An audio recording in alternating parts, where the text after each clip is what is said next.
हाय, मैं वैभव चंद्रा। आप सभी का स्वागत है हमारे इस चैनल जीएस विद वैभव चंद्रा पर। हमने जो पार्ट ऑफ स्पीच स्टार्ट किया है, आज उसी पार्ट ऑफ स्पीच का हम आगे का चैप्टर पढ़ेंगे। पार्ट ऑफ स्पीच में मैंने बताया था कि 8 होते हैं। इनमें से नाउन पहला होता है, सेकंड प्रोनाउन, तीसरा था एडजेक्टिव, चौथा था वर्ब और पाँचवा आज हम लोग पढ़ेंगे एडवर्ब। आज पाँचवा हम लोग क्या पढ़ेंगे? एडवर्ब पढ़ेंगे। एडवर्ब जिसे इंग्लिश में हिंदी में कहते हैं क्रिया विशेषण। हिंदी में क्या कहते हैं? क्रिया विशेषण। नाम से जैसे कि पता चल रहा है कि जो क्रिया की विशेषता बताए उसे क्या कहते हैं? क्रिया विशेषण कहते हैं। अगर पूछा जाए इसकी डिफिनेशन तो एडवर्ब इज ए वर्ड, इसका मीनिंग हो जाएगा adverb is a word which describe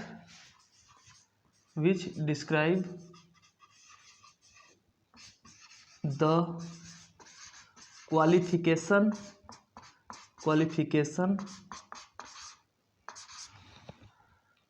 of verb, adjective and else। Hindi में इसका मीनिंग होगा कि क्रिया विशेषण एक वह शब्द है जो किसकी विशेषता बताती है? जो या तो किसी वर्ब की विशेषता बताती है या फिर किसी विशेषण की विशेषता बताती है। तो एडजेक्टिव किसे कहते हैं? एडजेक्टिव्स को हमने बताया तो जो किसी नाउन या प्रोनाउन की विशेषता बताती है उसे कहते हैं एडजेक्टिव, उसे कहते हैं विशेषण। लेकिन जो विशेषण की भी विशेषता बताए और जो क्रिया की विशेषता को बताए या फिर नाउन की भी विशेषता बताता है, ये एडवर्ब प्रोनाउन की भी विशेषता को बताता है। एडवर्ब बहुत बड़ा चीज होता है, ठीक है। तो लेकिन मुख्य तौर पर जाना जाता है कि एडवर्ब किसे कहते हैं? जो किसी वर्ब की विशेषता को बताए, हम लोग उसे कहते हैं एडवर्ब कहते हैं, ठीक है। जिस प्रकार से एडजेक्टिव था, जैसे मान लीजिए कि कौन कौन से वर्ड इसमें एग्जाम्पल आते हैं। जैसे कि एग्जाम्पल आता है टूवर्ड। टूवर्ड मतलब होता है के और। जैसे मान लो कि मैंने कहा कि आई एम गोइंग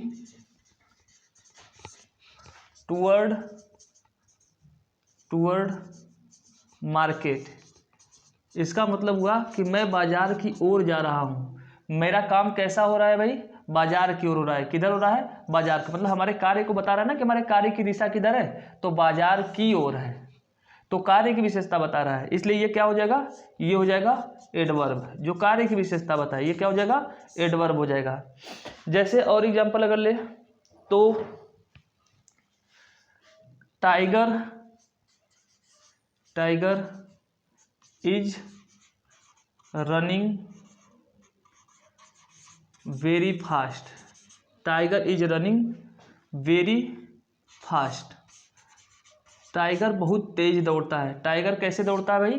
बहुत तेज। मतलब इसके कार्य कैसा हो रहा है? तेज हो रहा है। तो ये वेरी शब्द से पता चलता है। ये वेरी शब्द क्या हो जाएगा?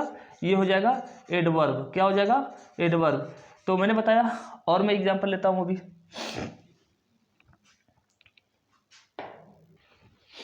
चलिए हम आगे आते हैं एग्जांपल कुछ, जैसे कि रवि इज गोइंग देयर। तो रवि कहाँ जा रहा है भाई? वहां जा रहा है। ये वहां शब्द है, ये जो है क्या है? इसके कार्यों को बता रहा है कि कार्य कहाँ खत्म हो रहे हैं? वहां। इस पर इसकी विशेषता देयर पे खत्म हो रही है। गोइंग जाने की जो विशेषता है, तो इसका मतलब ये क्या है? ये है एडवर्ब है। क्या है? एडवर्ब है। और एग्जाम्पल जैसे हो सकता है कि आई शैल कम next year.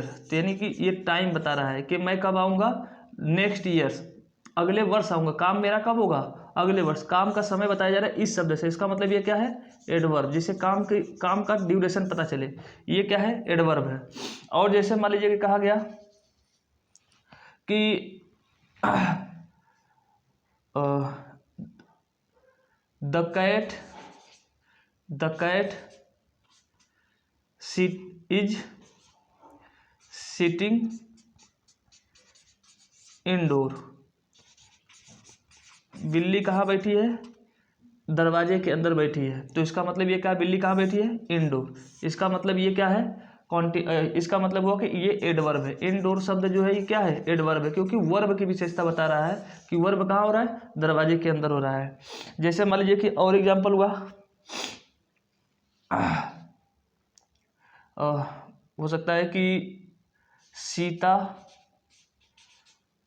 Is going inside. Inside मतलब सीता अंदर की ओर गई। इसका मतलब कैसे गई, अंदर की ओर गई। तो इसका मतलब ये वर्ब कहाँ हुआ, इनसाइड हुआ।